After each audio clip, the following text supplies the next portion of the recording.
If you think that blowing your house deposit on a supercar is a bad idea, you might want to think again. Many of you will recognise our next guest today.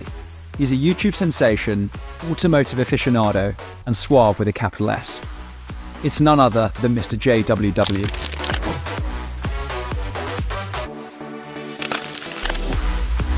But what many of you won't know is the full story, which is pretty hard to believe.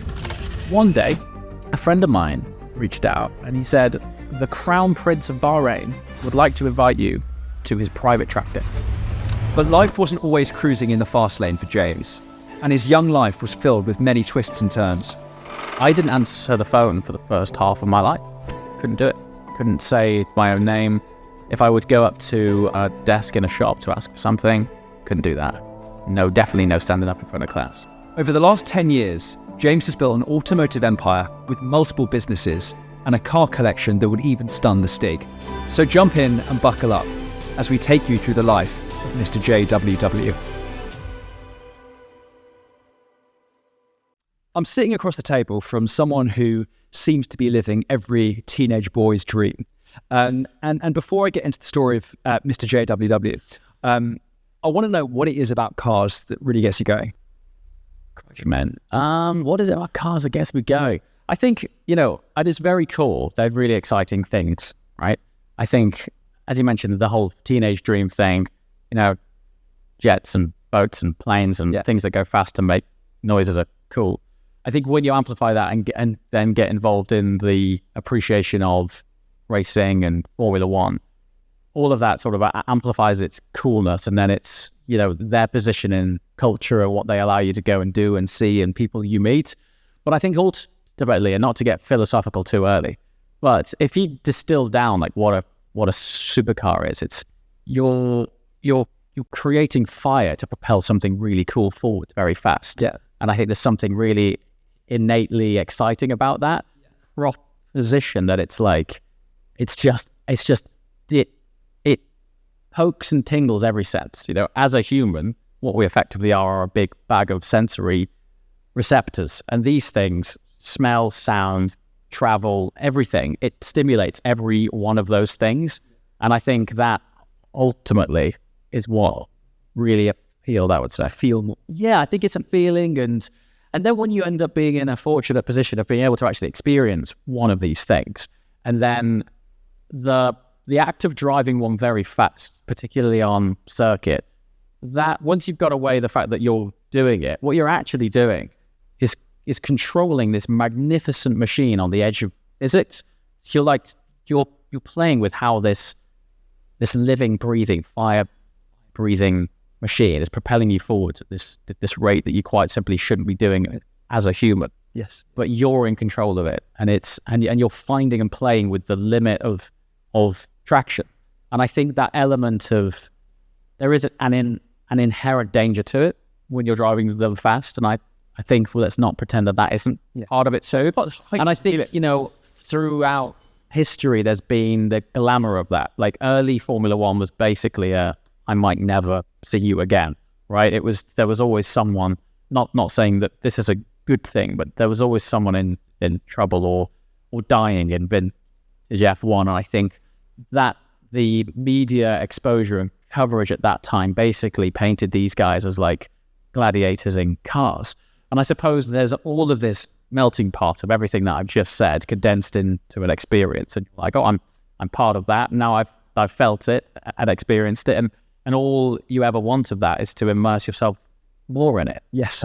Yeah, I think that's it. Plus, my dad liked cars when I was growing up. So I think that was the step back. That was it. Yeah. So tell me about your childhood. Did you have a normal childhood? Were you, were family kind of working around cars? What's kind of the background? Yeah, pretty standard stuff. My immediate family didn't work around cars. Yes. My dad was always interested in cars. So the sound of my summers was Murray Walker's voice, right? Yeah, commentating on F1, and that was kind of my, I would say, earliest memory of something related to cars was my dad. So your uncle was Aston Martin. My uncle was and still is. He is an Aston Martin specialist, and as it happens, my first job was with him, and he had me changing starter motors on DB4s 5. So when I was like 14, right? And that was cool. I wouldn't say, and if he's watching this, it's no disrespect, that wasn't the most exciting immersion in why I like cars. It was basically lifting heavy lumps of metal and putting them into old cars which weren't fast. Yes. But it was certainly part of it, right? And ultimately, when you're interacting with an Aston Martin, it's still a really special experience. Did your dad do a stint in Formula Ford as well? Did. Yeah. So before I was born, my dad raced in Formula Ford. That's Ford with a D, not 4, right? Formula Ford. And he did fairly well in it, but it was so expensive, as it is now. It was so disproportionately expensive that he just had to pack it in because it was just rinsing everything he got. And, he came from a working class background. So for him to be able to go and race, and I remember him telling me stories that he would turn up and he'd drag this old car behind him and he'd turn up on a one-man trailer. And next to him would be, the sort of playboys of the day turning up with multiple transport. And I think he raced against Ricky Van Opel, who was heir to the Opel car family, right? So he was competing against the likes of that. And it's no different now. Like, you kind of now still need to have that level of wealth. And was it the same track? Was it similar tracks to the same Alton Park, Silverstone, Donington, all of those, scenes? Incredible. I wasn't born at that time. I've got pictures around the house of him in these Formula Fords. And there's one particular photo where next to him on the grid, over his right shoulder, is like half an F1 car. Formula Ford car. And you can just see the other guy in it. And I'd had this photo on my side table for years. And one day it was like, oh yeah, that guy died in that race. You know what I mean? And I'm like, Christ. It's a very real. It gets so real. And I've been looking at this photo for years and years, not even thinking anything of it. And he was just like, if it wasn't every race, it was every other race. Someone was going, right? And if you look at a Formula Ford then, I mean, they're not that much better now. But a Formula Ford then, you're basically in a fuel cell with wheels. It's like you're in a fuel bath. The fuel tanks are around you. And they were thin-skinned aluminium held together with rivets. This photo, the rollover bar is below his head. It's not rolling over anything, right? I mean, the whole thing is just a joke. But I think, that being part of his story definitely intrigued me. And then we would always watch F1 and because he's always had a passion for cars. And the grandfather as well, was he a classic car salesman? Yeah, so he dabbled in it. It wasn't his life's work. But, and again, I was told these stories before I was born that he would buy and sell cars, and he was always interested in cars. And I think he flipped a few E-types in his time. But it wasn't like a dynasty of car. Right. It was just I think they all aspired to it and sort of dabbled in it. And so did you have that kind of that fizz, that butterfly feeling from a fairly young age, or was this something you kind of grew into as you got older? I definitely grew into it. I didn't have the fizz, frustratingly, as early as I would have liked. That's a really strange thing. But you did do some racing. You did kind of quad bike racing, and I raced motocross. I raced quads, which is the nichest sport, dude. It's so weird. But this came off the content culture that I grew up on that time, right? So me and a good friend of mine, James, we were both interested in motocross. And I think the reason for it, when I look back, is the car stuff was cool, but they weren't flying through the sky doing dreams. And when you're a kid, they were like, well, that guy's doing a backflip on a crosser. Yeah. And this guy's going around in circles in a car. So it wasn't like the MotoGP era. It was more dirt bikes. It was motocross. And this is the same era. I really grew up on the Mike Metzger, Travis Pastrana, Tommy Clowers, Mike Sinkmars, that sort of era of it. And it was real. I class myself as really fortunate to be part of the generation where those guys and that culture was beginning to push the boundaries massively. Up until that point, the concept of a backflip on a motocross bike was like going to the moon, right? And I remember the X Games when that happened. And he didn't actually land it officially, landed on the back tire and he fell off. But it was done. It was like everyone who was anyone was looking at that going, it's possible. What else is Opens the floodgates to oh my god! And the whole scene changed, right? And at the same time, in sort of similar culture, you've got Tony Hawk pushing boundaries, doing 1080, which now seems like a kickflip, right? It sounds like so normal. And I think all of these sports then, they were amplified off the back of these few guys who were just pushing boundaries. And interestingly, the quad culture absorbed some of that. And there was a guy who ended up doing a backflip on a quad. And I sort of looked at these things and I was like, well, I like cars and this has got 4 wheels and I'm good at drifting. And it was like, it was just a skill set. They like Yamaha Raptor kind of quads? It was a Yamaha Banshee YFZ 450 Raptors as well. But at that time, quads were still seen as this like agricultural farm kit. Yes. And then people started racing these things. Back in the day, there was these 2-stroke Hondas and they had like widened A-arms, widened axles, super low, and center of gravity was, and it was just crazy, like wacko suspension on it and all sorts of hanging off the side. Exactly, like full arse over the edge.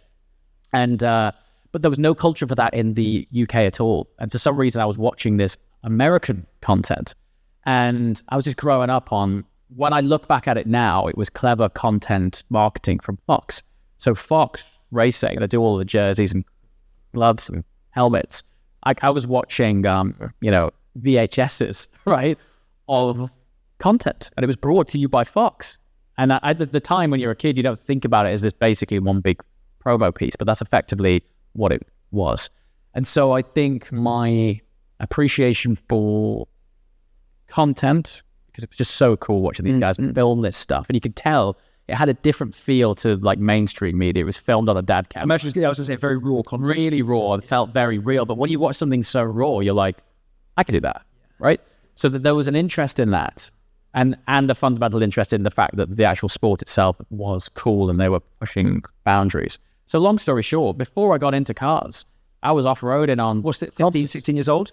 Earlier, dude. Yeah. We're talking 13, I would say. Yeah. Parents were cool with it? My dad wasn't entirely cool with the 2-wheel side of things. Yes. So he was like, if you're going to get the motorbike thing out of your system, do it in a field. You know what I mean? Like, do it off-road. But he used to ride bikes. And again, I think he'd experienced other people not coming back from days out. Yeah. And like, to this day, he's still like, you do whatever you want. You bring a bike home, I'm going to smash it to bits and I'm not. Yeah. And I think that's always stuck with me, that even though I can now do what I want and buy the bike that I want. Never been tempted by the Harleys and the... No, dude. And like, if I'm really truthful, I think the respect for him is, I'm not going to do that, right? You have a good relationship with your parents? Awesome. Fantastic. Yeah, super cool, man. Yeah, it's really great. Like, they followed the journey and Dad's still into cars as much as ever, you know? So the 2-wheel thing isn't... What's his favorite car if it was at the moment? He likes the GT3. He likes, so the 3RS hasn't turned up yet, but he's like, when it turns up, bring it over, yeah? Yeah. Well, yeah, of course. Yeah. So he likes that. His favorite up until I sold it was the TDF. Yes. That was his all-time. Understandable. You know, and I sold it. And it's probably the one car that I wish I still had, but the reason I sold it at that time was there was other opportunities at that time, business opportunities where the cash was needed for it. Of course. And the cash that was tied up in it was none. And it was the car that I kept the longest on the channel. And from a content journey point of view, I kind of done everything other than toy with it. And you're not going to... I was going to kind of ask that later. I'll try and come back to it just around this point of cars for the sake of the channel. Yeah. And the audience and what's being engaged with versus cars that have a special place in your heart and how you balance that. I'm not going to go there yet. Sure. All right. So you're now kind of getting into that stage where driving becomes the thing, 16, 17. Yeah. What was your first car? Mini Cooper. Yeah. Colour? Black with a white roof. Cool. Nicknamed it Guinness. Yeah. And that was, dude, like everything. Yeah. Honestly, I don't want to like overstate it, but when I look back now, I probably don't realize what a profound moment in time it is for someone to pass your driving test. Not just me, like generally, it is the definition of freedom. You know, I remember just thinking the most profound feeling I think that I've had in a car, weirdly, is the first time I drove a car without somebody in it, just me in a car. Because up until that point, you've got the instructor or whoever.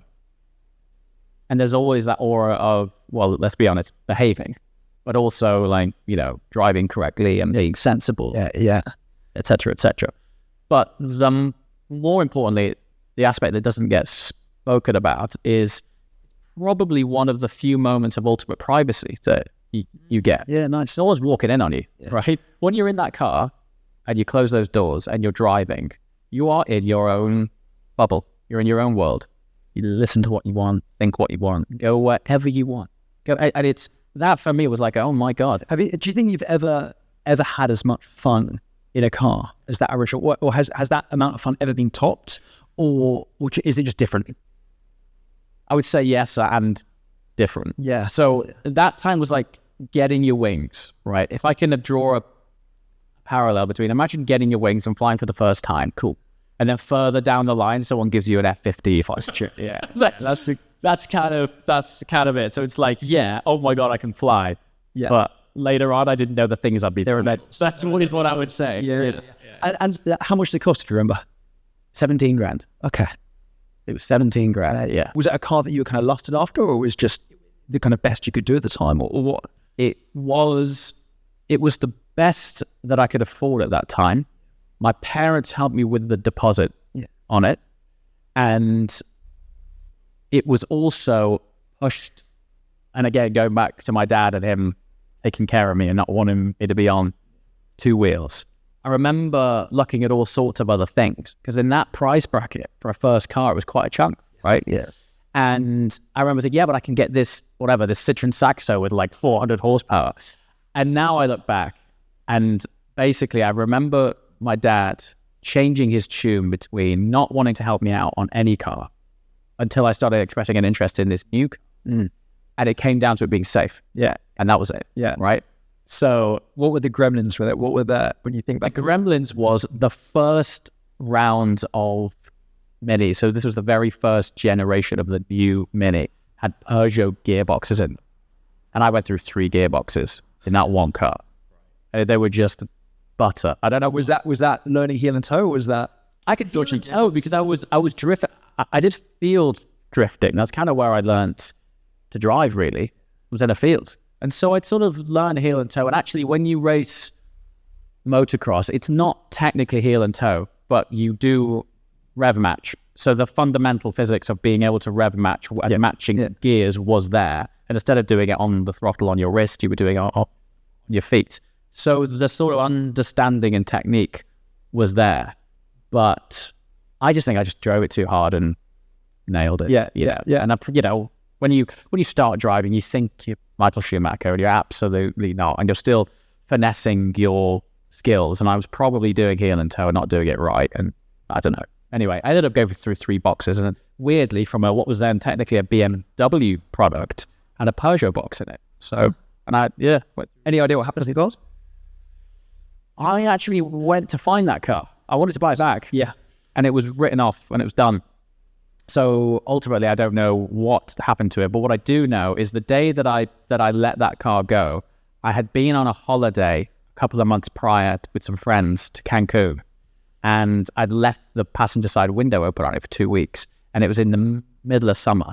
And it had pissed it down. And then the sun came out. And then it pissed it. Yeah.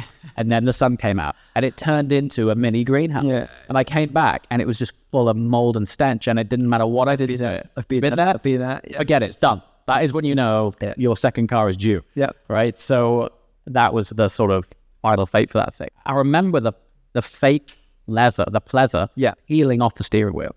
There being this like, I've been there with the mold. That's it, exactly. I've been there. So we're getting around the age of leaving school. Did you go to uni or? I did, but I didn't finish it. Yeah. So I went to uni. I applied for 3 different unis. I got into all 3. I genuinely didn't think I would get in to any of them. And I got into all 3 and I thought, well, I've got this opportunity. I should probably go. So I went, and the biggest value that I got from university, first, I did about 18 months, I would say, of a 3-year course. The biggest value that I got out of uni was the social people skills. The course was because I probably chose the wrong course. So the first course I did, because I ended up swapping courses. First course I did was a business studies generic, business studies course. But at school, I'd already done business studies, and I thought this is going to be an advanced version of that. And I got there, and it wasn't. It was almost the same, which kind of dawned on me that I was like, turns out I was quite lucky to have had the foundation from school to have been learning it at that stage. Yes. Now they're teaching it here, and they think that is advanced, and it was irrelevant. It was the most irrelevant thing, stuff, and it was more like history than anyway. So I ended up doing that, and it transpired that I was basically there getting into student debt and wasting my time on a course that I wasn't enjoying. And I remember this will contextualize my engagement in uni. The Sony PSP, the handheld, launched. It was only available in Japan when it launched for like months. So I remember ordering it, and it arrived. And I went to the post office and I picked this thing up. And in every lesson after that, I was just in the back on that. That was it. So I was like, what am I doing here? That's done. So I thought, okay, I've got no interest in that course and there's no value in it. Why don't I look for a different course at the same unit? So I ended up doing transfer into a course which was called Media Communications and Culture, which is a long-winded way of saying editing stuff.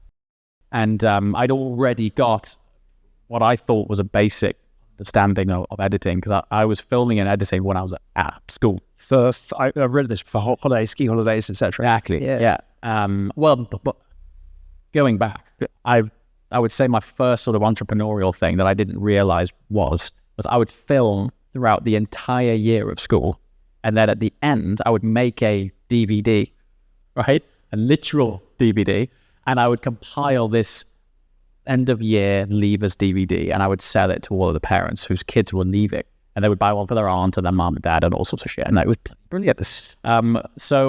But how that started was just filming me and my mates skiing, like on a camcorder or what? All that DVD tape, bro. Like it had USB, but it had a physical tape in it, so it was like digital videotape, and you could download it onto a computer, digitally, but it had to play back in real time. And then you were editing in what? Well, it was free. I don't even know if this software still exists. I don't know what it was. It was like free filmic, like nonsense.com. Like, I don't know what it was. Like, it was horrendous. But it was, when I look back, without a doubt, the fundamental foundation of what had ended up leading me to what I'm doing. Yes. Yeah. Didn't know it at that time. I was just dicking around with friends, right?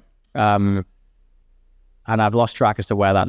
I think, James, one of the things that I want to speak to you about, and from what I understand, it was one of the defining kind of themes of your childhood. Yeah. And this is going to sound quite shocking given the first 22 minutes of this thing. But you had a really bad stutter growing up, didn't you? Yeah. Tell me about that. So it's something I very rarely speak about, and I'll explain why. But so when I was 11, 12-ish, basically didn't talk. It wasn't because I couldn't talk. Well, I couldn't, the words wouldn't leave my mouth very well. But throughout the teenage years, it was particularly bad. And I think, when you're growing up as a teenager, all you're thinking about is, what do your peers think of you? Are you cool? Do girls like you? How are my spots? But on top of that, when you have, at that time, it was a pretty bad stutter. I'm talking like King's Speech Job, right? Like my parents sent me to every elocution thing you could think of, speech therapy, the full jazz. And it didn't matter what I was doing, however I articulated my face, the words would not leave. Yeah. To the point where it was like, I'm just going to shut up because this sucks, right? So when your formative years, 10, 11, 12, not as bad, you're in the playground, some kids don't really know, and it's, fine. At school, high school, you're like, okay, this is bad. And I ended up having basically a permanent sick note, which would excuse me from any public speaking. I mean, can you imagine that? Like, for what I'm saying right now, it's one of the reasons I haven't spoken about it is because I'm talking fine now. It's right? So it's to get your head. So it's a very difficult thing for me to say it with conviction. Yes, because people are going to be like, "What are you talking about?" Anyway, that's not a stutter, right? But I'll explain. So yeah, I didn't answer the phone for the first half of my life. Couldn't do it. Couldn't say my own name. If I would go up to a desk in a shop to ask for something, couldn't do that. No, definitely no standing up in front of class, right? Did it kind of like breed like anxiety and a kind of lack of self-confidence or not? So ironically, I think the reason for it was lack of confidence, right? And I'll explain why. But I think it manifested itself because of confidence. I still to this day don't have an answer for it as to why, but I'll explain the theory as to why I think that is shortly. So long story short, there was definitely a period of time in my early years where I would class it as a debilitating stutter, where you just go, do you know what? It's time for me to not talk. I'm happy to hang around with mates and laugh when they laugh. Chill, right?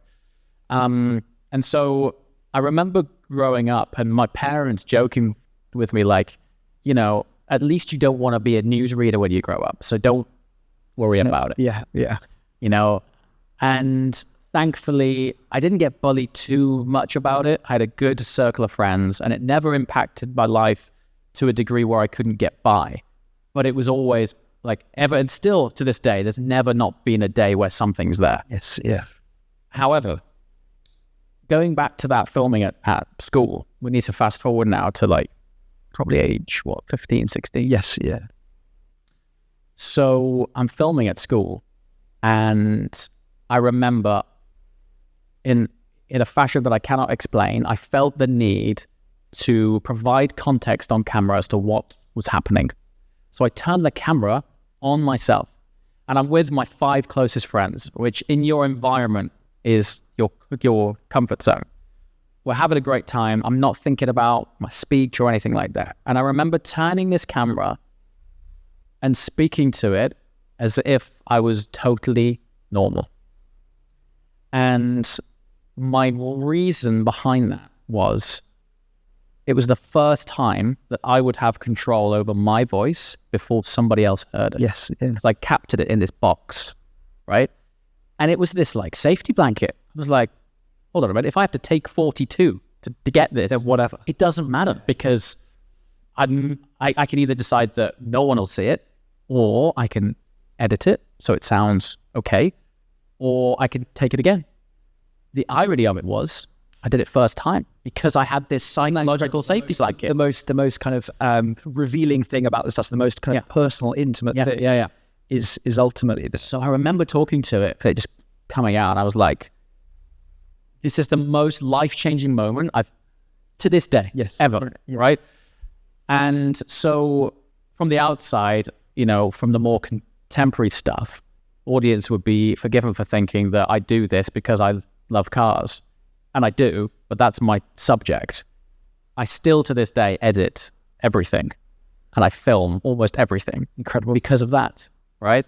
So we have editors that help, but the core of what I do, despite everything going on, still spend a disproportionate amount of time every week, month, whatever, editing, because it saved my life. That's not an therapy in a weird way, isn't it? It's beyond that. It's like a magic pill. Yeah. Right? It's like, this is therapy. This was, I couldn't have done this. Physically, did not have the ability in my body to speak to you now. Yes. 20 years ago. Yeah. I couldn't do it. So there's this moment where I'm talking to this shitty dad cam, and all of a sudden I'm talking like this. I'm like, this is a profound miracle for me. And was that at the time, was it translating over to conversation like this with your mates or not? It began to. Right. Because I'm finding myself talking, so I know I can talk, right? And I'm in an environment which is safe. So like the camera would go down, I'd be like, why is that any different? You know what I mean? Yeah. And I think the other thing, and this is going back to the confidence of it, this was also at a moment where I was making good videos, and my friends and other peers were enjoying it and thinking it was cool. So you're getting this confidence because there's this social acceptance that, oh, he's doing something cool, right? And then you're starting to be able to like speak to, and those two worlds, you're like, okay, I'm the content guy now, right? Yeah, that's what I do. And rightly or wrongly, like I've always had a love for filming stuff, but that was like, oh dear, that is me now. That's it. That is my existence, because this is my secret weapon that allows me to talk. So then when you left uni then, did you go straight into something content related or not? No. Job-wise? Not at all. Okay. So, yeah, ended up filming, editing, speech thing happened. And then, oh yeah, that's right. So halfway through uni, changed courses. The second course as well turned out to be a bit of a joke. And I was basically just enjoying social too much and wasn't doing anything. And then there was an IT guy at my dad's work, right? So my dad had a business in the textiles world, and this guy, IT guy, one guy just left, and it was just as I was starting a summer break. My dad was like, "Just guys like left us high and dry. Can you just come and fill in for a bit, and while we find someone else?"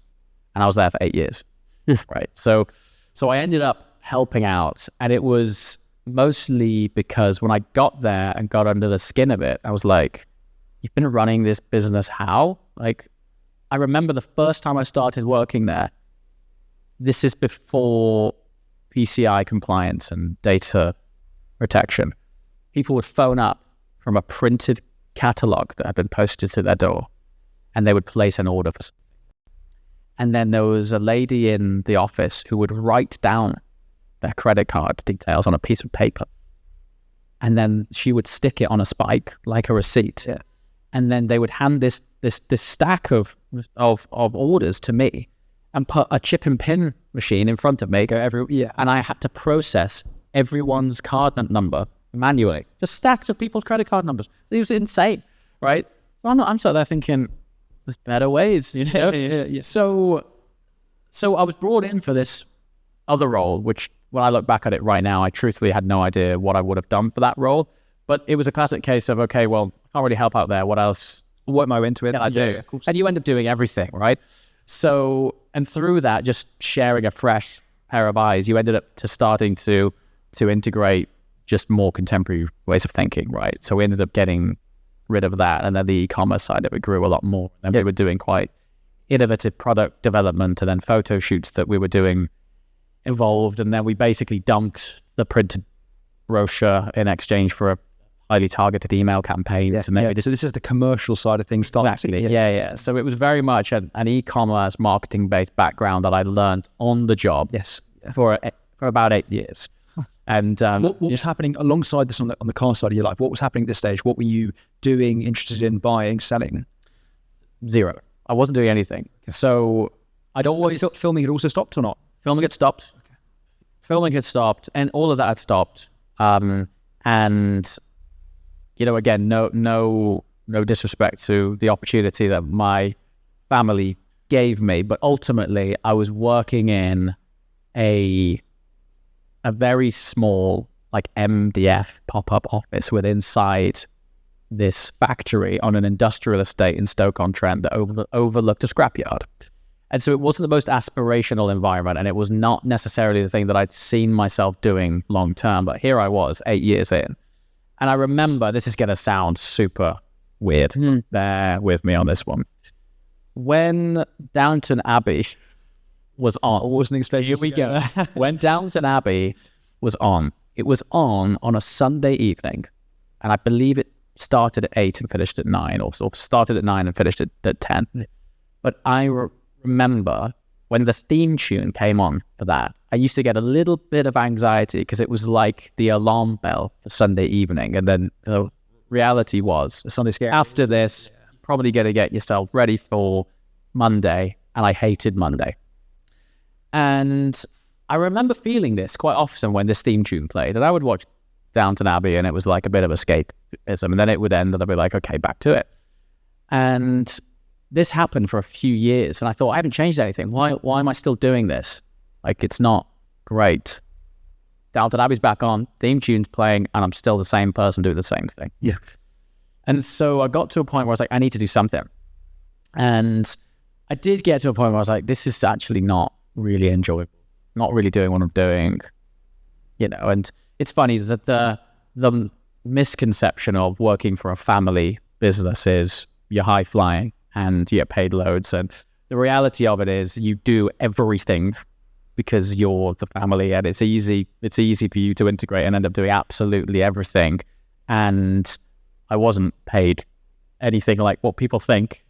And there's also no break from it because you come home, you're talking about. So was it just your dad, or was it kind of my mum and dad founded it? When I joined, my mum was entering retirement sort of period. She was in and out for a few years, and then she was, you know, full time off, and then it was me and dad. Was it difficult with that kind of dad son? Not really. My dad's super chill. He's really super cool, man. Like we were very much, I guess we were learning off each other because he'd obviously got it to a point where it was doing okay and it had this established thing. Yes, yeah.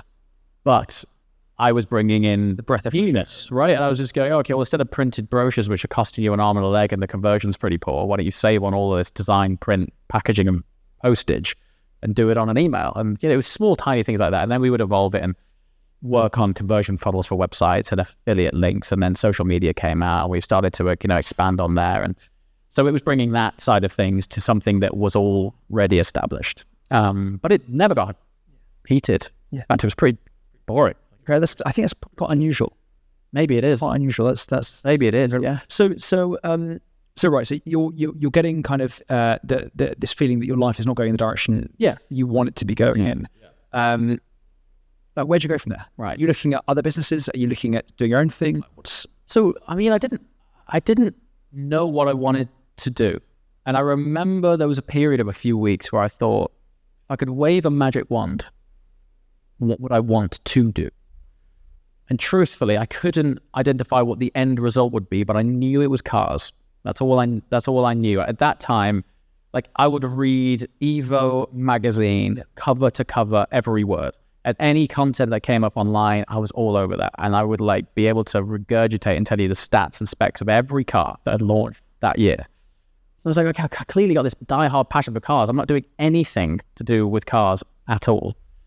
And I just remember thinking, I need to do something, but I don't know what. But if I keep on doing what I'm doing, it's not going to go the way I want. So I had saved up a deposit for my first house. This is a true story, and I don't advise anyone doing this, but this is actually what happened. Saved up a deposit for my first house, and I went for the second viewing this place, which truthfully at the time was a bit expensive anyway, but I got this instinct, anxiety, cold feet, whatever you want to call it, thinking I haven't done anything of what I want to do yet. I just want to go on a track day. I want to go on road trips. I want to go do rallies and experience all this car stuff that I'm reading about day in, day out, but doing none of it. So I took that house deposit and I blew it all on an Audi R8. It actually happened. And there we go, kids. Don't do that. With hindsight, fine. But so get into this black hole. This must have been first gen. First gen. Oh yeah, yeah. This is first gen of V8 first gen, right? Cool. So what color was it? It was black with a sort of graphite side blade on it, and it was cool, man. And what was that feeling? Picking up the keys for the first day. I mentioned utter euphoric, like insane, like absolutely ridiculous. Like, do you remember when the R8 launched? It was, yes, I do. It was a game changer, and I think it made the rest of the industry stand to attention because this company that was making diesel estate cars has just made that, and it makes the F430 look boring. Was it gated manual? Yeah. Oh, so no, mine wasn't. It was Artronic, which was a massive fail. Yes, because it's terrible gearbox. Yeah. How I wish it was a gated manual, but whatever. I ended up buying that car. So I got this car along with a world of debt, and it was not cool because, again, going back to peers, they were like, "You know, yeah. Are you serious?" Yeah, that happened. Dad was supportive or raised eyebrows, or he's like, "You should probably consider that. No, he was totally cool with it. I mean, like, he understood it because he has a similar story of his own. And I remember him bringing back, telling me that he brought a race prepped Mini Cooper S back to his dad. His dad made him take it back to the show. So it's in the family, right? So anyway, ended up doing that, and I was in such a situation that I needed to make that car work for me. So conveniently though, it was still a relatively new car, and being the game-changing car that it was at that time, it was the key that unlocked everything. I went to every track day, every car show, road trips, rallies, whatever it was, and the people were inviting me because they wanted an R8 there, right? So it was a real unlock, and I was like, okay, I'm living the experiences, but I know I'm going backwards financially, and I'm also not really building any infrastructure up to support this industry that I want to be in. So I started writing a blog. That was what I started doing first, right?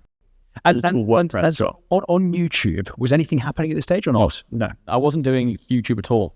But in terms of others, were the kind of the Paul Wallace, because of London, he was, he's old school, man. Like, he'd been doing it for a long time. So I was aware of Paul, and he was doing those things. But also, Evo was doing content online, and that was more my scene. Like, I was watching the auto cars and the Evos and Top Gears, and I was going on their YouTube channels and watching snippets of those things.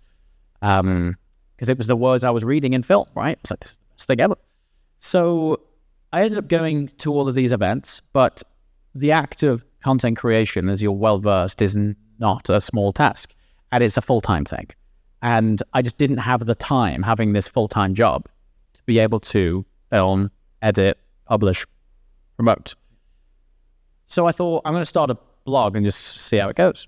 So I'd already, when I was at uni, winding back, me and my friend Chris Thomas, we started a video gaming webcomic, and we drew these cartoons that would take the piss out of the video games world, and it got to the point where we were earning AdSense off this. So I knew how to run it and how to attract brand partners, and so I took the format and I did the same thing on cars. It was with this R8, and I was going to events, photographing them, writing my piece on a Sunday evening, and then back to work. And I did that, and it was free content. It wasn't for subscribers only. It was just free openness blog, like nice. Proper old school, cool WordPress stuff, right? And I did that for 2 years, and it ended up building up a readership of about 50,000 monthly, which was pretty good, man. And that was mostly UK based or all over the place in terms of the content. The readership of the readership was worldwide. Really fast. Worldwide, yeah. And there was no real social media promo. It was just out of SEO. Really, I didn't put much SEO into it. It was just so content heavy. It's found, right? Of course. So I ended up writing this thing that attracted some brand partners. I was getting enough ads on there to pay for the finance on the R8. I took that maths to perfection, and everything was fine. Not taking into account the colossal depreciation. So anyway, I was like, well, this car's washing its face, man, and I'm going to all these things. I'm living the dream, right? And then one day, a friend of mine reached out, and he said, the Crown Prince of Bahrain would like to invite you to his private track day in Bahrain. Turns out, and this is out of nowhere. Thin air. I knew someone who knew him, but they didn't know me. They'd seen the content, and they were like, yeah, why don't you get this guy down?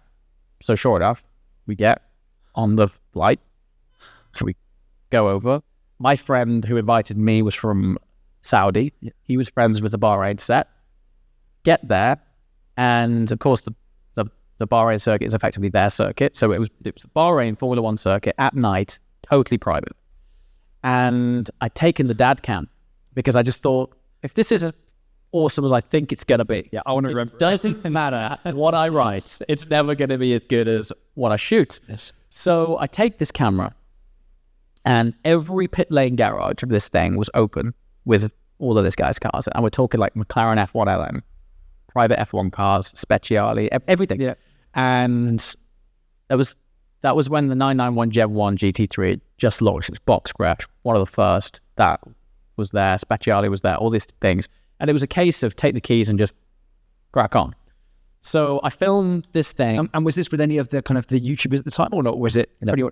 This was just me. A friend of mine, Sam, joined.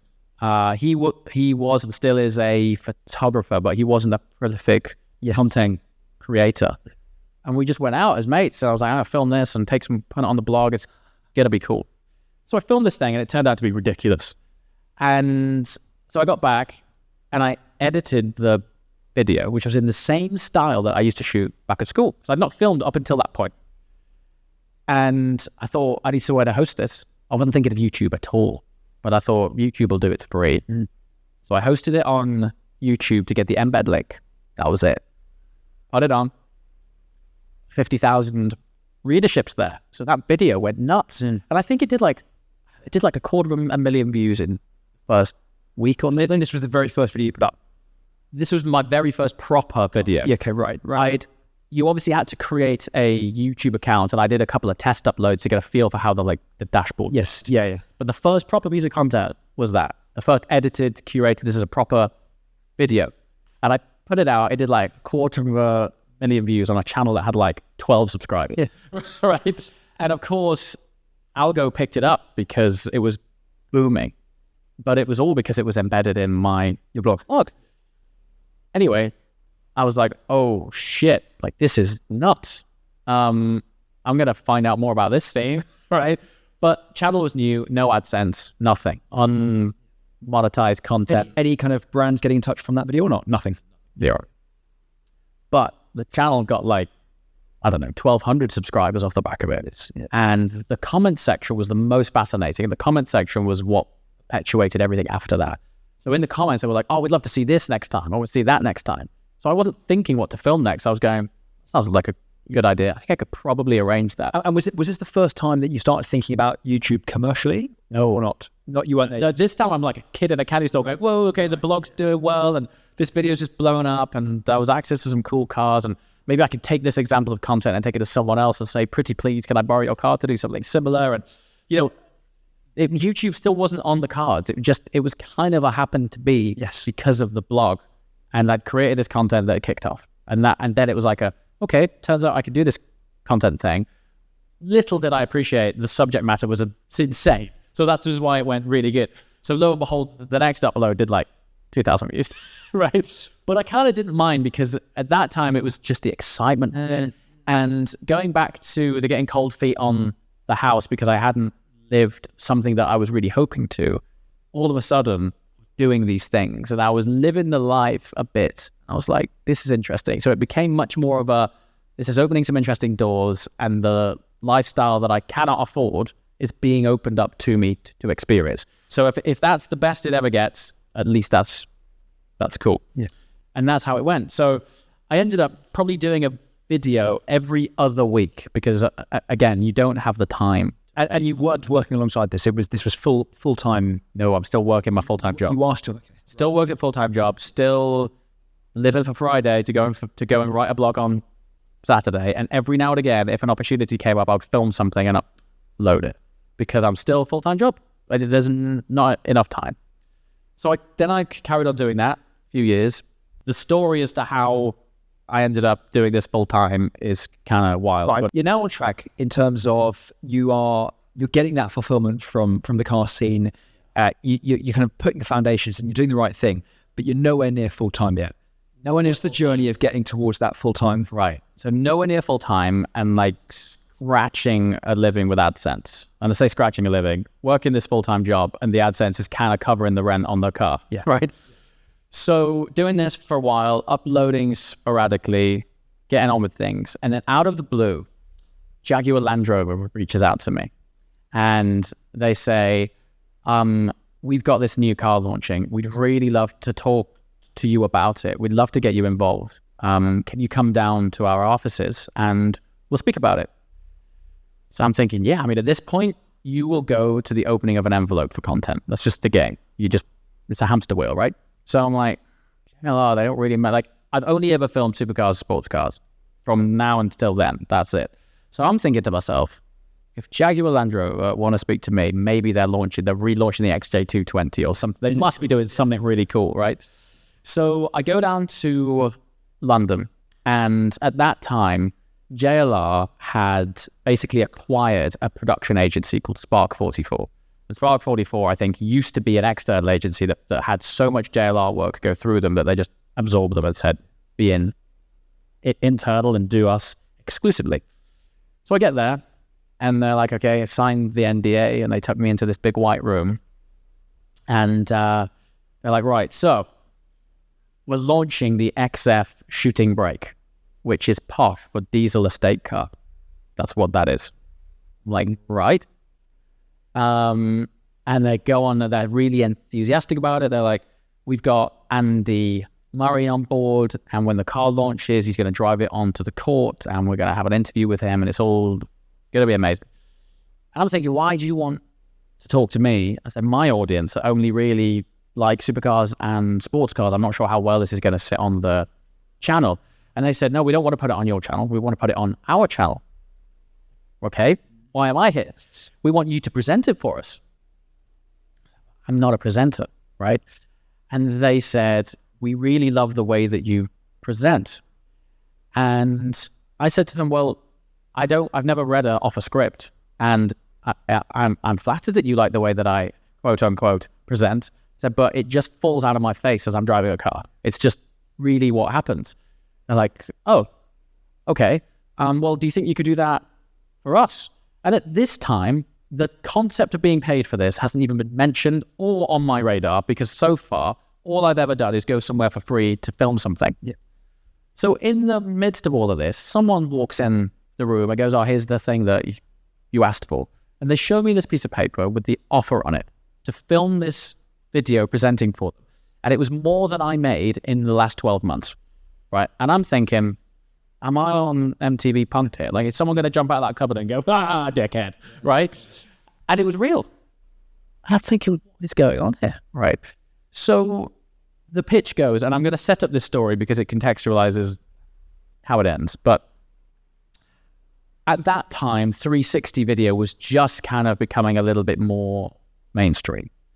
And their pitch to me was, we got this groundbreaking 360 tech, and you're going to drive the new car, and we're going to put the 360 camera where the theoretical passenger's head will sit so they can look around the car while you're talking about it. Like, okay, this sounds cool. And they're like, look, you be you and just do the JWW thing, and we think that's going to resonate with the audience, and it's going to sit on our channel, so it doesn't need to be like on brand for your channel or any of that sort of stuff. Okay, cool. Offer's sick. Like, let's go. So I agree to doing this thing. So they fly me to Spain, and when I say they had closed a mountainside, they had closed a mountain, like the whole thing. And there's this incredible road that winds its way up there, which was the filming road. And at the top of this, we could get up there, and it was like first-class flights, incredible hotel, the full works, right? And I get up there, and there's 3 double-decker buses up there. One was like hair and makeup and like lounge. Full film crew. Full film crew. Yeah. One was the media camera team, and the other was catering. Full suite, health and safety in there, the whole shebang.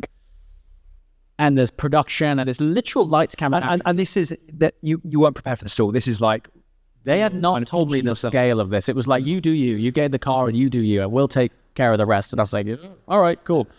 So I get there, and it's full on Hollywood shit. You went out by yourself? No, I went out there with my wife. Yes. And because it was like, yeah, she can come. And we're staying at a really nice hotel. Yeah. So we go out there, and we get up top, and I very quickly realized, despite the fact that the offer that I agreed on was fantastic, I was definitely the cheapest component on that. I was thinking to myself, how naive was I to not even negotiate on it? Yeah. But I'd not seen numbers at that time like that for such a small gig. And in a minute, I'm going to explain why this moment was quite significant, because it was my first exposure at that time to blue chip corporate spending. So, full thing. They had brand security on set, which was ex-special forces who followed me in the car around with a black bag. And if their spotters at the bottom of the mountain, top of the mountain, at different places would radio in the guy next to me with this bag and say, we spotted a cyclist, we spotted a dog walker, and they would bag the car with me in it. And sometimes I'd sit in a car in the dark, bag over it for 45 minutes, waiting for the radio to come on going, I'm on the side of a mountain in Spain with a bag over it, and I'm about to do this piece to camera for a car I don't even know about what is happening here. Yeah. So anyway, I get there, and despite the fact that they said there's no script and you do you, and we like you for what we've seen on camera, I could go into the hair and makeup. They go, there's your script, they're the clothes you're wearing, and this is what you have to do. And I'm like, hold on a minute, I'm not a presenter, and you hired me for JWW, and I wear these clothes. And the corporate attire that they put me in was really lame. Yeah. And then they whack you with, when you work for a brand, you have to be on brand at all times. So most humans would, on occasion, abbreviate a Jaguar to a Jag. Can't say that. And you would call sat nav, not a 10.5 touchscreen display. Yes. Yeah. And all of these things. So they introduce you to the brand terms, and then they say, when you're going around a tight corner, you can't cross over your arms because that's deemed to be not appropriate driving style. So you have to shuffle the steering wheel through your hands as if you're learning to drive all over again. You can't cross over a white line because that's dangerous, even though we're on an alpine pass, right? And because we're filming on very early 360 tech, you've got to do this in one single take, because the way that you stitch the cameras together at that time in post meant there was no B-roll or anything to mask it with. It was your one take. None of this was told. I mean, naive on my side too, but it was the first time I'd done it. So I'm thinking, Christ, this is like full on. And there's a lot of money riding on. The words are coming out of my mouth right now. So the 360 rig was a 3D printed cage. Sounds exotic, but it was not. Yeah. Where they put in several GoPros at different angles. And then in the edit, in post, they would then stitch these things together to create this 360 camera. No Insta360 back then, bro. Like hit and go. Yeah. None of that. So that's why it was one take, because there was no room for fixing this take.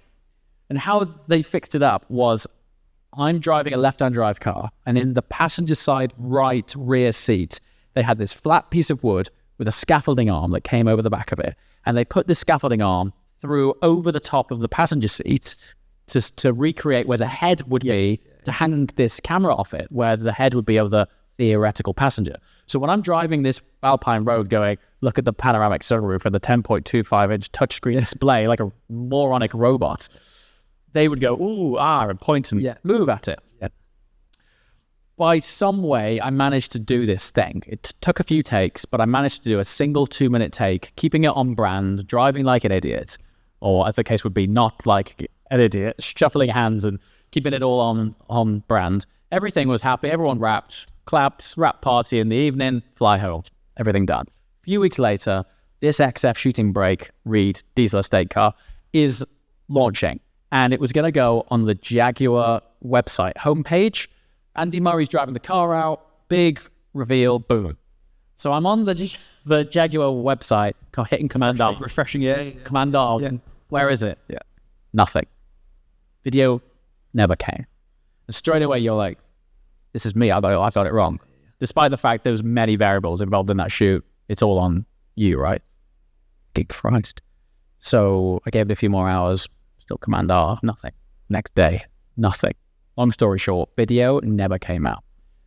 This is several weeks later, and I'd been paid. And you get in touch with Jag or not? Well, a few weeks later, because I'd been paid, I was like, okay, what's the worst that can happen? I can reach out and find out what happened. But I wanted to learn from it.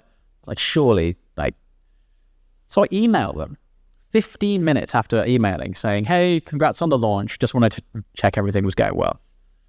I get a phone call. Oh, hey, James, funny you should email. We were just talking about you. Debriefing with the office. It's the office laughing stock. Yeah. Thing is, the company that set up the 360 rig forgot to take the passenger side headrest off. So when you turn around on the edit, it just goes black. Do you want to do it again? This literally happened to me. Yeah. Do you want to do it again? I'm like, what do you, like, all over again? I'm like, yeah. So I did it again. Yeah. They paid me again, right? They paid me again. And after working with them, they invited me to do 4 more cars, right? Now, keep in mind that first check was more than I had on my main job. Yes. Yeah. And I interpreted that first check as, that's a 12-month window for me to step away from my full-time work, try it. If it doesn't work out, I can always go back. But I ended up getting 4 of those, right? So not only did it give me a window of opportunity to go into this wonderful world of YouTube, I also had a bit of disposable then to go, there's something next. Yeah. So the R8 didn't stay around for long. Yeah. What replaced it? Speciale. That's quite an upgrade. It's quite an upgrade, as was the finance package. Again, learned my lesson over the years on that one. But yeah, it went from R8 to a Speciale. Yeah. Which was great. And then were there non-competes in that contract with JLR for other brands? Or yes. How were you trying to think about it in your head at the time? I wasn't thinking about it. Right. Because I wasn't a presenter. As far as I was concerned, they got the wrong guy. Right. And when the video went out, the rest of the industry saw it and went, oh, he's the car presenter guy. And I think between now and then, I've probably presented for most luxury OEMs off the back of that. And let's just say I negotiate a lot harder now, of course, and the checks are very different. So that was one line of income that came from something that I always thought I was going to earn off brand deals and AdSense. That came later on. The presenting thing is what fueled it in the early days. And when I say it was my first, it's like the car on a horse, isn't it? It's just, it's not the way around that you would expect. It was never the way around. And I think it's an example of you put yourself out there and you never know what's happening. So as much as, other people who might be on a similar journey in whatever genre, it doesn't have to be cars. If you're on that content journey, it might not necessarily be the AdSense and the brand deals that end up being your thing.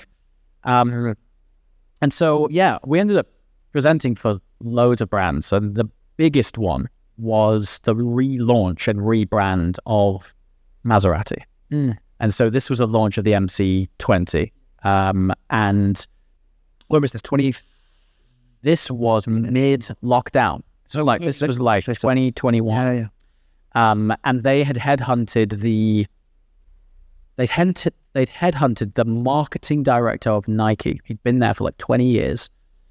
They poached him from the USA. Talk about a transfer package. They'd moved him and his family from the USA to Italy to relaunch and rebrand Maserati. And for whatever reason, they asked me to be the face of that, right? And the stage that they launched this on made the pyramid stage look like Toys R Us. I've never seen a stage that it was 3 stories high. If somebody told me that Metallica were on next, I'd have totally believed it. 100%. It was unbelievable, right? And there's little me like this big on this stage. And, Maserati in Italy, it's like national culture stuff. So they broadcast this live on Italian TV, like it was on like Channel 4. And they simultaneously broadcast it live on all of their social platforms. The data that came back off the back of the launch said they had 11 million concurrent live audience off the back of that show. It was absolutely insane. That was the first time that I publicly spoke about me having a speech problem, because I was backstage before I went on, and I'm looking up at the infrastructure and investment that had gone into this. Yeah. And I'm thinking, these guys could have picked Anton Deck for all I know. But literally, like, the budget was just not a thing. And why am I walking on this stage? And I'm going on with the CEO of the brand. And what was happening at that time was the guy from Nike had wanted to rebrand the aesthetic of even of the people who worked there. So when I went on stage and we pulled the cover off the MC20, which was their new supercar at that time, they were live streaming it to all of the Maserati dealers globally. And at that moment, everyone took off their ties and their jackets, and they put on trainers and polo shirts as employees globally. And that signified a change in culture and mindset at that time. And that was the sort of turning point for it. So did you get any kind of imposter syndrome or anything like that, or not really? Yes. Just, yeah. It's the imposter syndrome isn't as much of a thing for me. If I didn't have the stutter growing up, it would be imposter syndrome. Yes. I have impossible. Yes. Where I really think, I remember, dude, walking, like just before walking on this stage thinking, I might as well be an astronaut right now. Like, it's that impossible of a scenario 10, 15 years ago. If someone had said, what you're working towards is this, I could just have equally have been a flipping astronaut. Yeah. It was that much of an improbable scenario. And I remember having this tidal wave of overwhelming gratitude and emotion for the journey I've had. Total disbelief of... Yeah. And I remember posting it before walking on stage, going, for anyone else who's like, whatever, it was just a really random, yes. I can't believe I'm doing this, I just need to say, just hit you. Yeah. I just need to say something. I can believe it. And it was the first time, and I've not spoken about it since either. So, which is funny. The reason I've never spoken about it is, and this might seem a selfish thing, rightly or wrongly, the reason I haven't spoken about it is, along this journey, I've met a lot of other people who do have stutters. And some of these people, mate, bless them, cannot say their own name. Yes, yeah.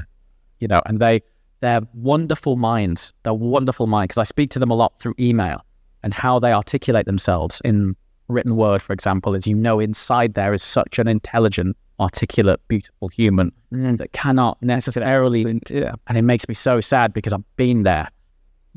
What I've never wanted to be is this beacon of, oh, look at me. Yeah. I can do it, you can too.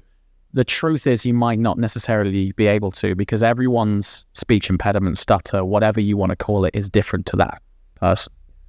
I, going back to it, truthfully found an accidental unlock. Yeah. The silver bullet that kind of... Yeah. And I'm not saying to you, the guy who can't say a word, point a camera at yourself, mate, you'll be fine. That's not how it works. And so I've not wanted to go, I've overcome this thing because I've been filming cars. Like, for me, the two things don't gel. I've had a lot of people saying to me, mate, you're crazy. You should really speak about it, because it might be inspiration for other people who have all sorts of different challenges. But I've not necessarily seen it like that, because I'm not saving lives here. I'm filming supercars. Yes. Yeah. You know what I mean? So I've never felt it particularly. It's not a noble example. Yeah. You know what I mean? I'm just again. It's like, it's pretty, life-changing stuff. Life-changing for me. But I think my sticking point's always been, it might not be for someone else with a speech impediment. Yes, that's what I'm saying. Yeah. And I went on this podcast of a guy who has a Stammer Stories it's called, right? And he interviews guests who can't talk. It's wild. Like, imagine that, right? And I'm like, dude, like, that's brave, you know? Does it ever resurface or not? Is it kind of a thing of the past now? No, all the time. It does. All the time, yeah. And it's, if I'm run down, tired, if I'm overly excited, then it comes back in like a sort of childish, skitty sort of way. But it's normally when I'm run down, if I'm tired, that's when it sort of comes back. And I find, in order to get over it, and this is why there's this underlying confidence thing, if I deliver something with energy and gusto, that it comes through. If I'm just sort of chilling, and then I might go, So I have to like almost turn myself on, and then like how I sort of present is very different to, I'm not a different person or character, but the energy level of presenting in front of camera, wouldn't want to spend a room with me all day, because you're very elevated and you're turned on and everything is amazing, you know. It's incredible. I can understand why you haven't wanted to speak about it a huge amount before, because like it is just, you can't seem to wrap your head around, like, you know, you've got this brand that is like, you know, really polished and is really kind of elegant content, and it's kind of hard to comprehend that. So next time you watch one of my edits, or if you go back on any edit, it's not all the time, but, and this again is funny how things work out. When I was starting out, a lot of my content was differentiated because of what people interpreted as a little bit of added production value, meaning I had B-roll. Yes. The B-roll for me was when I did stutter, I cut it out and I masked it with flow. Yeah. Right. So I was like, I don't want it to have forced to be there as opposed to choose. Exactly. I didn't want to have this jarring jolt. Yes. Didn't make sense. I would just chop out the stutter, mask it with B-roll, and everyone thought he's put a load of effort. Look at that extra camera beak he's got there. I didn't do that for production. I did that to mask that. That was how that started. And then it just became a signature feel of the content. Yes. Have B-roll. So I'm not saying every time you see some B-roll is because of that, but that was definitely noticing a seed for it. Yeah, quite. Totally. James, the next area I kind of want to go into, I kind of want to leapfrog a little bit outside of YouTube, and I want to try and pick your brains on the number of different business interests you've now become involved in one way or another. So I know you've got the production bunker. I know you've got a sunglasses business. I know you've got a car detailing business. Tell me about that kind of transition, where they've come in along the journey, how they've come in, business partners or by yourself. Just take me through that. So it comes off the back fundamentally of having an engaged audience. So the sort of root of it is, if you're reliant on AdSense and you're reliant on brand deals as your main source of income, that means you've always got to be in the chair to keep that income stream going. And while you're young and you're really enjoying it, and that's great, and it speaking totally transparently, it pays really well, but it's always only because you put out content. If I was ill, or if I just decided, you know what, I'm done with this being in front of camera thing, that stops. So while you're in the fortunate position to have an audience that seems to enjoy what you do, and you've built up trust with that audience, you're also in a position to launch brands, invest in brands, and become something more than reliant on the direct income stream of creating content. So I guess my first example of that would have been when I invested in a paint protection film company. This is going back now some years. That was as much of a dipping my toe in the water of having a physical premises. Like, no one in the automotive sphere at that time had a physical representation of themselves anywhere. We were all only online. So I thought, well, this is going to be a really interesting base to make content from. We built this really posh lounge and we did podcasts from it, and we filmed exposés on cars and things. But also the sheer throughput of cars that we had through the door, also this endless stream of content, right? So I thought, well, it'll serve that content journey as well. But it was almost a roll of the dice of, okay, this is going to be an example of a case study. Can I put something on the map as a product and a service that is outside of filming cars? And at that time, I had a partner, and we went in fairly heavy on that. And in fact, I sold that Speciale off the back of that journey to start that, and it did work, because when we launched, we had a 6 month waiting list of cars, and the cars that came through the door were wild. And this was purely PPF, or was wrapping, or this was purely PPF. We got asked to do wraps a lot, but it wasn't something that we ended up doing. We only specialized in doing PPF. And that was great from a content point of view. It was a great, trial as to, okay, I can launch a company, I can launch a brand. Employing people is a very different story. And all of that side of things, right? Where you're getting into a more traditional business world, then like content creation is ran as a business, but it's an exciting line of work. Yeah. The reality of the admin of running a paint protection film workshop is the product that comes through the door is sexy, but everything else absolutely is not. Yeah. And so it's like, okay, I'm passionate about content. Can I be passionate about the management, running and employing of? Were you leaning back on previous work with Dad? Yeah, I was. Yeah. Nice. Yes. But the biggest thing that gave me the confidence to go for that was I could put this on the map in the automotive space. 3, in a very efficient and fast time frame. Yeah. And so we documented the whole journey of going through it. And it was like the trials and tribulations of what it's like to go through setting these things up. And I started sharing stuff which I'd never shared up until that point, which is also an experiment, like the tiling of the floor, for example. And it was like, well, shit, this is a 30 grand tiling job, and let's share what that did. Resonate with the audience, the same audience, or not? Some did, some didn't care. Some really thought it was great. the important thing was most of the people that I found that cared about it were other business people and entrepreneurs who had lived it and understood the reality of the journey. So as much as you're trying to paint this like entertaining picture, because ultimately people are coming online to be entertained, if it's not just entertained, it's education and escapism. And so I was like, well, at least as part of this journey, I can share some of the realities, the sucky days. And so we went on that, but the byproduct of sharing that journey was when the doors did open, turning people down, So that was the most valuable thing for me. It was, okay, all of a sudden I now have a formula or a blueprint as to how I launch something, how I put something on the map. Now what happened there was one of our top 5 clients came in one day and offered to invest in it.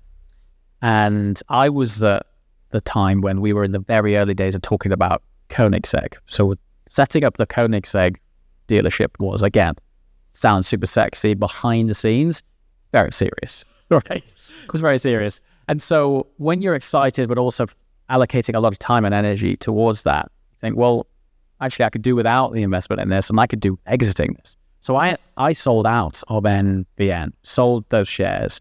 I exited and went on to the next thing. And this is around about the time when I ended up pairing up with my best mate, Darren. Darren now, he's a business partner of mine. And, his commercial acumen is stratospherically cool, right? And so, when you go... Oh, sorry, he was a client of yours or he was just a best mate from... Right, so the client which bought me out of MVM was a totally separate person. But at the same time, my friend Darren, he's the kind of guy that we would always meet up and talk about doing something, and we never did. And then one year I met up with him and he'd invited me to the handover of one of his cars, and I walked in the room and his friends and family are there and everything's cool, and he pulled me to one side and he was like, "You were right." "Yeah, but you don't look good, man." It's like, "Are you sure?" "Yeah, I think so." Turned out I wasn't. And I've been burning the candle at both ends, big time. Looked like warmed up shit. And so, as it happened, I had the first holiday booked in about 4 years, the day after that. And I went away and I fell ill the whole week. And I was sat there thinking, I'm doing better than I've ever done. I'm earning great. Do all of these things that I aspire to, and I'm here ill, not being able to enjoy this holiday. What's the point? And it was around about the time that Darren and I were talking about, partnering up and doing something. So I texted him and I was like, "If you're serious, let's do it." So when I got back, we went away. We did 3 days at Soho Farmhouse, actually. Phones away, 3 days, and we just ironed it out. And we were like, look, if we're going to do this, this is how we'll do it, and let's just send it. So I was at the edge of what I could do on my own. I hadn't particularly enjoyed the journey of employing people and all of the commercial realities that came with that. And I think the NVN paid protection film moment sort of instilled in me what I really love doing and what I'm good at doing versus the accounts and the admin and commercial side. Darren, on the other hand, is a commercial ninja. I've never met a guy that can orchestrate a deal like that man. So there was an opportunity to not only partner up and have a good time with one of your best mates in the world of cars, but also bring on this opposing but complementing skill set, which I didn't have or enjoy. And since then, and I'm more than happy to be totally transparent about that side of things, is just not my strong suit. Like the actual realities of the negotiations of a commercial space. Once that's done, I'll make it look as cool as hell and I'll put it on the map and I'll spread it all over the world, right? So marketing, content, all day long. But the brand deals that I was doing, the value that Darren managed to get out of those, we 10x'd value of the same brand deals just through positioning, restructuring, and it was a game. I can believe it. Yeah, I can believe it. Right. So he, he is really responsible for my chapter one was very much me doing my own thing, and I got to a place where it was recognized enough. The Darren chapter was the J curve, where, okay, I can thankfully double down on everything that I love doing, and then Darren would just come in and just re-profile the commercial angle to such a degree that it was... This is just post-COVID, is it? This is during it. This is during COVID. During it, incredible. Yeah. Incredible. Absolutely. So we had... the best part of six months, Darren and I on the phone because it was locked down. Typically, we entered into this partnership together during lockdown, and then we were basically on Zoom. But it was great because it allowed this reset. It allowed this foundation on the commercial business side that needed to happen, because as a very small team on my own, all I was thinking about is, what's the next video? That was it. It's incredible self-awareness. I don't know how many people have that kind of self-awareness to go that actually, this is what I'm really good at, and this is where I need some help. And I don't think you get that often. Yeah, I suppose you've got to realize what you want out of life. And, the aspirations that I had didn't match with my complete skill set, right? So I'm going, well, I can make the best content for you, but the commercial structure of it, probably not. And so I'm either going to take 10 years to do this on my own, or we can start this journey now and amplify it and do it as it happened, to do it in about 3 years and to a level which I never expected. Yeah, right. Never expected it. How and I said I was going to come back to this, and I'm kind of getting there, but how much of what you do from a content point of view is commercial versus those early days of I absolutely love going to car meets, going to track days, filming with my mates? What's the kind of balance there? Because there has to be a massive commercial element to it, right? Yeah. It's not as much as you might think. What we ended up doing, one of the reprofiling things that we ended up doing was, instead of putting these flash in the pan adverts on the channel every now and again for random adverts, like random products here and there, we ended up doing long-term contracts. Yeah. And what that ended up doing was attracting a totally different type of client, and B, because that type of client was at a totally different bracket, budgets available were also on a different tier. So Chubb, for example, they are an insurance company at face value. That's just what it looks like on the channel. The reality of Chubb is they're a Fortune 500 blue chip brand. The budgets they talk about versus the e-cigarette email that lands in your Instagram DMs is wildly different. Yeah.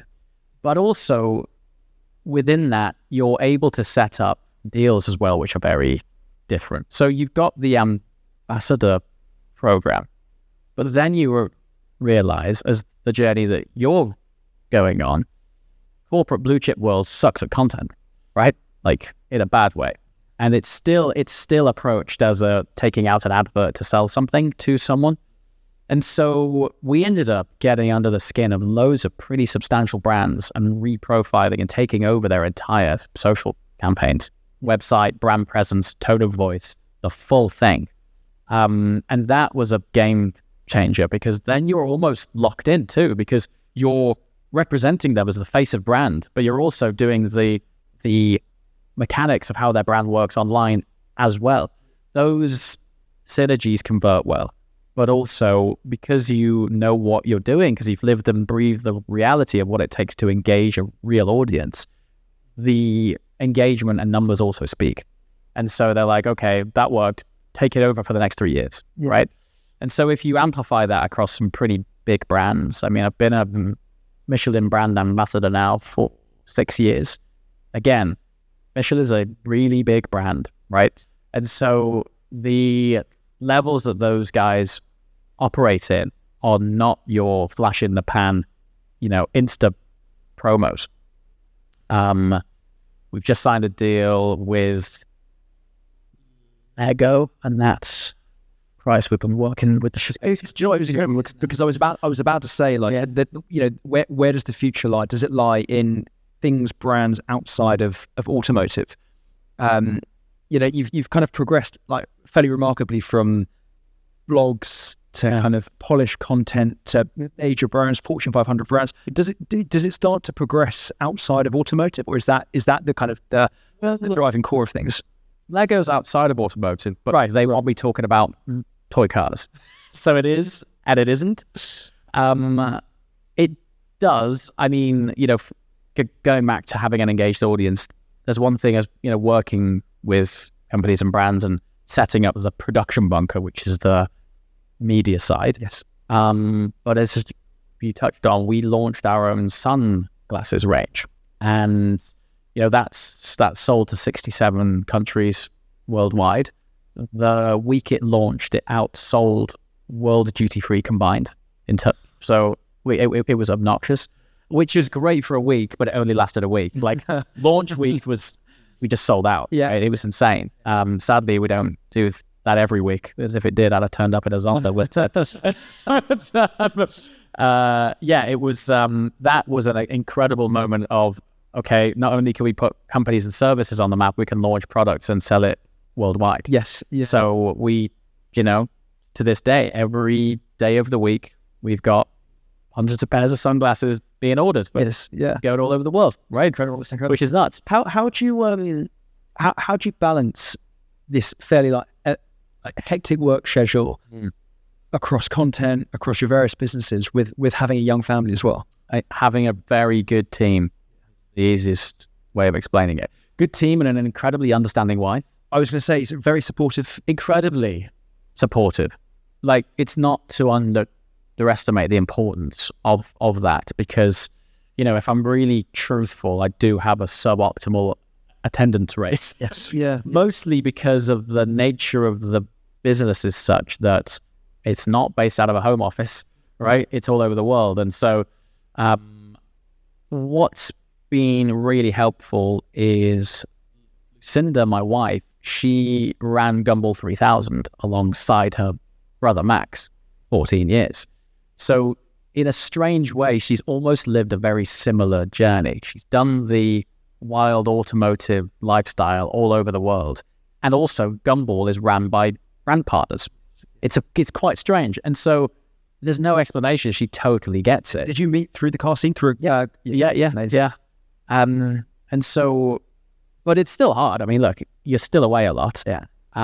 But, you know, if you want to just take a step back from it, we have an incredibly fortunate lifestyle. Yes. Yeah. And everyone's happy, healthy, you know, and it's a step back of going, okay, I'm not necessarily around as much as I would like to be, but equally, I don't work in the army and I'm not away for 6 months. So it's a case of contextualizing as well as dealing with the reality of having to be away in order to come with it. Yeah. How many? One kid or two kids? One kid, 5 years old. Boy or girl? Boy. Into cars? Magnus. Beyond obsessed with cars, dude. Incredible. Like, and it's not because I've gone, don't play with the Scott Ball, play with that car. I think it's just osmosis of the environment he's in. He has absorbed it to the core of his DNA. So a friend recently has a GT3. Yeah. And he's got a little boy as well. And he was saying that the feeling of his little boy at whatever it is, 9,000 RPM. Yeah, it's that smile on his face. There's nothing that can come close. So cool, man. It's so cool. So what an amazing thing to be able to share with them, right? It's brilliant. Yeah. Also, what's nice is, I mean, look, we're very fortunate to live in a world of tech where you can FaceTime from the other side of the world. So during bedtime, you can quote unquote be there. Yeah. But what is cool is when you've done something exceptionally cool and you put it on YouTube and then he can watch it. And it's timestamped forever. And it's timestamped and he can watch it and go, that's why Daddy wasn't here, because he was away doing that thing. And yeah, and Maseratis and it's exactly. It's a cool thing. So I've got a couple of silly questions to finish this up. I'm conscious of your time. You're all right. You've built a pretty unique career, right? You've carved a career maybe in a space that wasn't totally clear. What advice would you have to your little boy Magnus growing up? So the most profound realization for me, and this is going back to university, is if someone had asked me what I want to do when I grow up, when I was at university, it would have been impossible for me to tell you because it didn't exist. So when I was at uni, YouTuber was not a word, did not exist. Content creator was not a person. Influencer was not a thing, right? So to be stressed and caught up and tied up on wondering what you're going to do when you grow up is something to get out of your mind, because the chances are it probably doesn't exist yet. That is the thing I would say. Unless you're set on going into a traditional industry that's an established thing, in which case the path is there for you, right? Yeah. But, I mean, dude, like, you've seen the prolific impact of generative AI, and, it's just the most insane thing. And I created a thumbnail a few days ago using Midjourney. Yeah.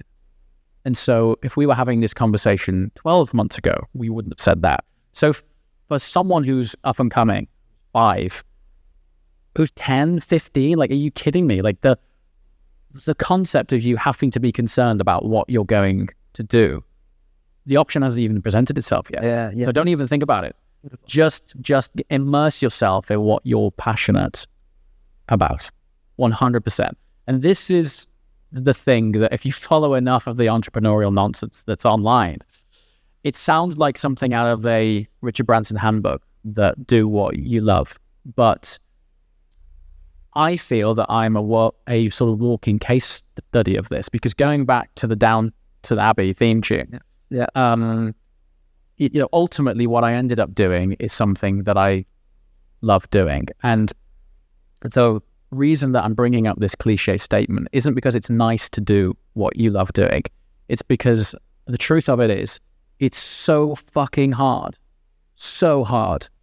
to have the success that, in the eyes of society, success, that in order to achieve it, you have to allocate disproportionate, unfathomable amounts of your time through trials, tribulations, failure, ups and downs, that whatever you're going to do it because you don't want to make money from it. What that ends up doing is you go so over and above without thinking about it that you outcompete everyone anyway, because you're not, like, I never once thought I'm going to go into this YouTube thing because I'm going to end up launching a international sunglasses brand and present for all. It's never on the cards, dude. I just like cars. So I'm going to go on this journey and share what I would like to see online. I think there's so many variables outside of that core reasoning that it's almost pointless in sharing it, because the path is so unknown. Okay, yeah. Other than, as long as the genre you're in springs you out of bed in the morning and you can barely sleep because you're thinking about how to improve it the next day, that is the key variable to it by far and away. And you can apply that to whatever that's the formula for sure. That is an incredible answer. Right, 2 really baity questions. Yeah, I'll go again. Right, two very baity questions to finish off here. Very silly, so I apologise in advance. 250k, 3 cars. What are you buying? I asked Nico a similar question about watches. 50k, 3 watches. So I have to buy 3 cars, like 3 cars. Buy 3 cars, 250k. And why? Okay, I'm going to do a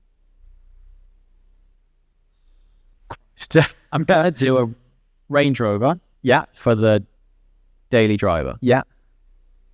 What are we taking off there? How much? We're going to do 120 grand because it's going to be a full fat. Right.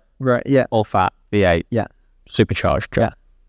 Not because it's faster and it drinks a lot of fuel. It's because the engines are much more reliable. They're a much smoother drive than the diesels, and the engines in the V8s are a BMW derived platform. Yes. Which is a much more. Right. I'm going to leave you with 2 really stupid questions. So you're probably going to roll your eyes. I'm going to apologise in advance. 250k, 3 cars. What are you buying and why? I asked Nico a similar question about watches, so you're going to have to. Okay. It's hard, man. 250k, full fat Range Rover. Let's just allocate 120 grand to that, say. Yeah. And the reason for that is it's probably the car with the broadest spectrum of ability, in that daily driver, turn up to the work meetings, great, go to the restaurant, go to the ball, whatever, go over the field. It does everything, it's practical, and they're just socially accepted pretty much. Yeah. Everywhere. V8. 130 left. 130 left. I am going to go for 100 grand on probably the GT3 that Nico's just bought. Yeah. Right? Which he got 991.1. Yeah, he got a 991.1 GT3. That was the first of the non-Metzger engines, twin clutch box, 9,000 RPM, just an absolute amazing. I mean, the value is, they're insane. Yes. It was also my first GT3, so I have a special place in my heart for that. Yes. So what have we got left? It was 220, so we've got 30 grand left. 30 grand left. 30 grand left. Let's do a GR Yaris. Yeah, nice. Toyota GR Yaris.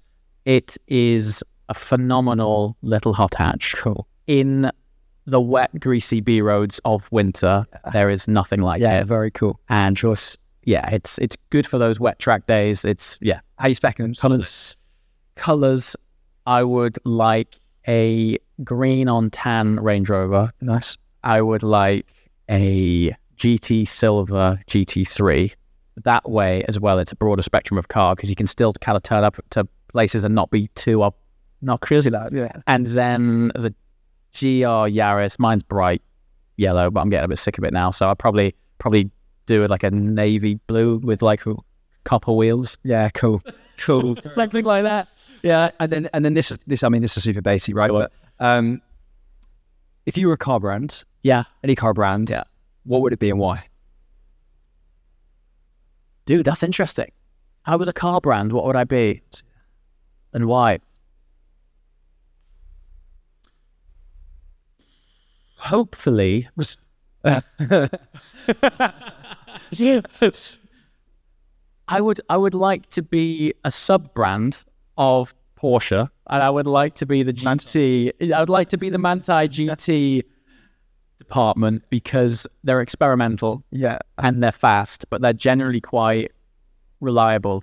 They're premium enough, but they're realistically aspirational. Yes, and they're just all round good folks that make cool things. Some cars. So I'd probably do that. I think, Very good answer. Well, look, James, that was a total pleasure. Thank you so much. I really appreciate it. That was good fun. Thanks again, mate. Thanks for having me on, man. Really appreciate it. Cheers, bud. Thanks.